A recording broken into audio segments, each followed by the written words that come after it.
안녕하세요, 슈퍼파입니다. 제38차 장기전세주택 마지막 영상인데요. 공고문을 쭉 보다 보니까 이건 사람들이 좀 실수할 수도 있겠는데 이런 부분들이 눈에 보여요. 오늘은 유의할 점이나 미리 알고 계시면 좋은 사항 몇 가지를 안내해 드리겠습니다. 당연한 얘기인데 가끔 부부 중에서 따로 살고 계신 분들이 있어요. 결혼은 했는데 주거가 마땅치 않으니까 아직 합치지 않고 각자의 부모님과 함께 각각 살고 있는 경우가 있습니다. 이 경우에는 양쪽 집 구성원들이 다 무주택이어야 합니다. 여기까지는 다 아실 거예요. 그런데 이게 예비 신혼부부는 달라요. 결혼을 아직 안 한, 앞으로 할 예정인 예비 신혼부부의 무주택은 그 부부 둘 더하기 앞으로 그 부부 둘과 함께 살 사람만 무주택이면 됩니다.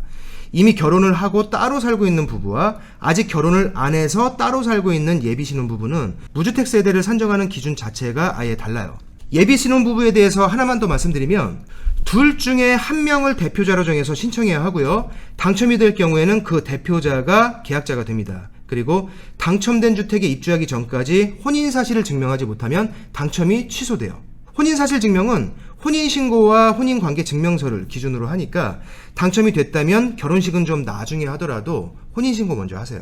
하나 더, 예비 신혼부부가 우선 공급에서 탈락하면 일반 공급으로 전환될 수 있는데 이때는 가점을 적용받기 때문에 가능하면 부부 중에서 가점이 높은 사람으로 대표자를 정하는 것이 유리합니다.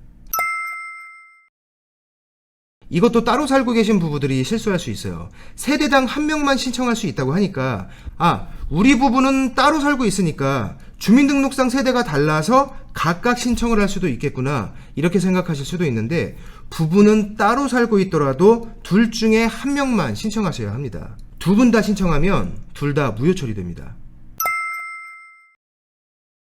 단독세대주나 외국인은 신청할 수 없습니다. 단독세대주라고 하는 것은 본인의 주민등록표에 다른 세대 구성원이 없는 경우를 말해요. 직계 존비속이나 배우자 없이 형제 자매만 있는 경우에도 단독세대주로 보기 때문에 신청할 수 없어요. 미성년자도 신청할 수 없는데 특별한 경우에는 예외가 있다고 했었죠. 미성년자이지만 자녀가 있거나 직계 존속이 없어져서 형제 자매를 부양하는 미성년자는 본인 명의로 신청할 수 있고요. 한부모 가족인데 그 한부모가 외국인이고 미성년자인 자녀가 세대주일 경우에는 외국인 부모가 미성년자인 자녀 명의로 대리 신청할 수 있습니다.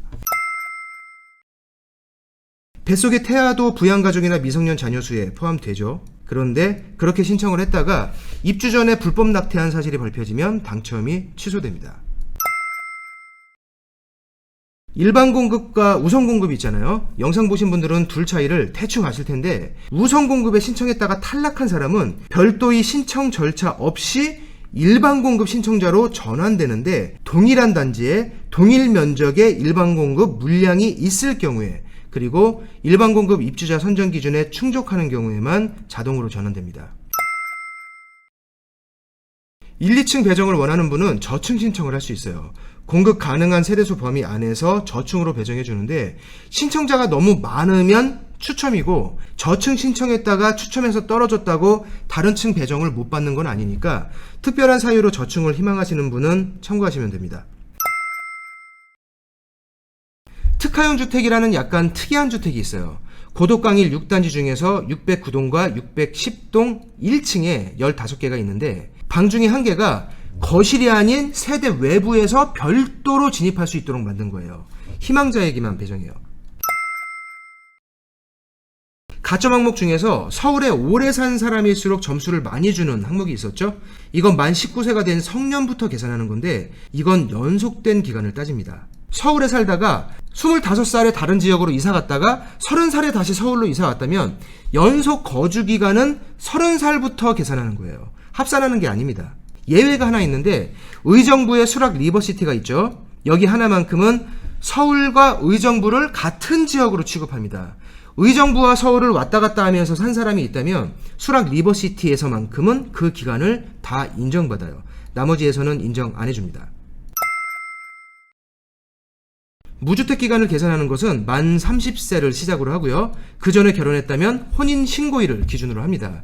그리고 주택이 하나 있더라도 예외적으로 무주택을 인정해주는 경우가 있는데 60제곱미터 이하의 소형주택이고 수도권 1억 3천만 원, 비수도권 8천만 원 이하의 저가주택을 단 하나만 가지고 있는 세대가 85제곱미터 초과주택을 신청하는 경우에만 이걸 무주택으로 인정해 줍니다.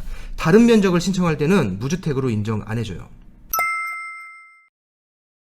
첫 영상에서 한번 말씀드린 사항인데 코로나19 확산 방지로 인해서 인터넷 청약이 원칙입니다. 공인인증서 반드시 준비하셔야 하고요. 장애인이나 고령자 등 인터넷 청약이 어려운 사람들만 5월 30일 토요일에 한해서 방문 청약이 가능한데 반드시 사전 예약을 하셔야 합니다.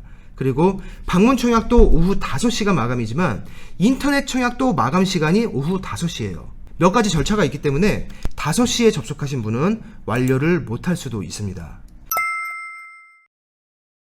접수가 완료된 후에는 내용 수정이 안 된다고 해요.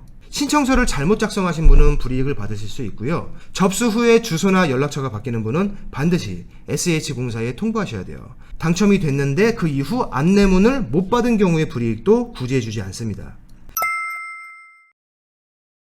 실수가 아닌 거짓으로 당첨받았거나 당첨된 주택에 임차권을 양도하거나 다른 사람한테 전대하거나 이를 알선했다가 적발되면 2년 이하의 징역 또는 2천만 원 이하의 벌금에 처합니다.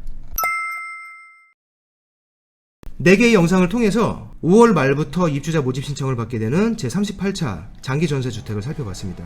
장기전세주택에 대한 영상은 여기서 마무리하겠습니다. 고맙습니다.